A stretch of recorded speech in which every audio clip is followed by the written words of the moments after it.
గోధుమ రవ్వ ఉప్మా అనేది టేస్టీగా రావాలంటే ఒక్కసారైతే ఇలా ట్రై చేయండి. టేస్ట్ అనేది చాలా బాగుంటుందన్నమాట. ప్రతిసారి ఈ విధంగానే చేసుకొని తినేస్తారు. ఎక్కువ నార్మల్ బొంబాయి రవ్వ కంటే గోధుమ రవ్వని చాలామంది ఇష్టపడుతుంటారు కదా. ఒక్కసారైతే ఇలా ట్రై చేయండి.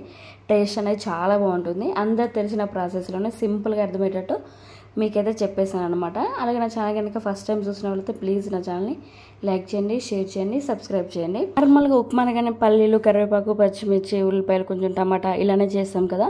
ఈరోజు మన ఇంట్లోనే ఉండే కూరగాయలతో అయితే ఇలా కొంచెం కొత్తగా ట్రై చేద్దాం. టేస్ట్ అనేది చాలా బాగుంటుంది అనమాట. ఇక్కడ వచ్చేసి నేను క్యాప్సికమ్, క్యారెట్, ఆలు, టమాటా, పుదీనా, కరివేపాకు, పచ్చిమిర్చి, ఉల్లిపాయలు అయితే కట్ చేసి అయితే పెట్టేసుకున్నాను. ఇలా పెట్టేసుకున్న తర్వాత వేరొక కడాయి పెట్టుకుని అందులో 1 గ్లాస్ వరకు గోధుమ రవ్వ వేసుకొని, మీరు కావాలంటే ఇక్కడ 1 టేబుల్ స్పూన్ వరకు నెయ్యి కూడా వేసుకొని బాగా ఫ్రై చేసుకోవచ్చు. ఇలా ఫ్రై చేసుకుంటే మనకు ఉప్మా టేస్ట్ అనేది చాలా బాగుంటుందన్నమాట. లేకుంటే గోధుమ రవ్వ అంటే కొంచెం ఉడికిన తర్వాత కొంచెం పచ్చి స్మెల్ అనేది వస్తుంది అని నాకైతే అట్లా అనిపిస్తుంది. కాబట్టి నేను ఫస్ట్ అయితే ఫ్రై చేస్తాను అనమాట. ఇలా ఫ్రై చేసిన తర్వాత ఒక 2 టేబుల్ స్పూన్ వరకు ఆయిల్ అయితే వేసుకొని, ఆయిల్ హీట్ అయిన తర్వాత పోపు గింజలు అలాగే పల్లీలు కూడా వేసుకొని పల్లీలను బాగా వేగనివ్వాలి. ఇలా వేగిన తర్వాత ఇందులోకి మనం కట్ చేసి పెట్టుకున్న పచ్చిమిర్చి అలాగే ఉల్లిపాయ ముక్కలు, కొంచెం కొత్తిమీర అలాగే కరివేపాకు, కొంచెం పుదీనా ఉంటే పుదీనా కూడా వేసేసుకోవాలి. వేసేసుకొని ఉల్లిపాయలన్నీ బాగా వేగే వరకు అయితే వేయించుకోవాలి.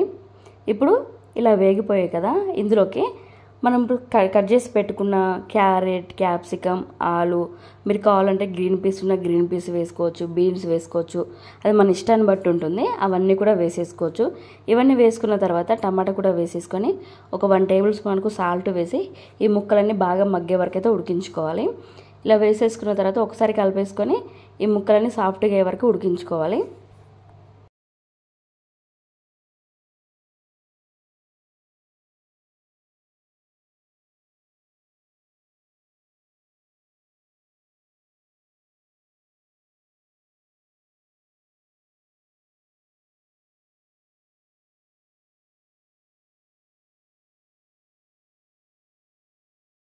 ఇక్కడ వచ్చేసి అయితే సాఫ్ట్గా అయితే ఉడికిపోయాయి కదా.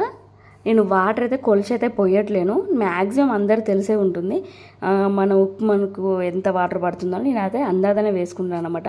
ఇలా వాటర్ కూడా వేసుకున్న తర్వాత ఎసరు అనేది వచ్చిన తర్వాత మనం వేయించి పెట్టుకున్న ఉప్మాను కూడా వేసేసుకొని ఒకసారి బాగా కలిపేసుకొని మూత పెట్టి ఒక 5 మినిట్స్ పాటు సిమ్లోనే ఉడికించుకోవాలి. లేకుంటే కొంచెం మనకు వాటర్ అనేది కొంచెం తక్కువ అనిపిస్తుంది కాబట్టి కింద అడుగనే అంటుకునే ఛాయిస్ ఉంటుంది. కాబట్టి సిమ్లోనే పెట్టి ఉడికించుకుంటే మనకు గోధుమ రవ్వ అనేది చక్కగా ఉడుకుతుంది అన్నమాట. చూడండి, ఒక 5 మినిట్స్ తర్వాత మీకైతే చూపిస్తాను. ఈ విధంగా 5 మినిట్స్ తర్వాత అయితే మనకు కొంచెం అయితే ఉడికిపోయింది. మరి కొంచెం అయితే ఉడికిపోవాలన్నమాట. మరి మూత పెట్టి మరొక 3-4 మినిట్స్ పాటు అయితే ఉడికించుకోవాలి. ఎప్పుడైతే మనకు పర్ఫెక్ట్గా గోధుమ రవ్వ అనేది ఉడికిపోయింది. ఇలా ట్రై చేయండి, టేస్ట్ అనేది చాలా బాగుంటుంది.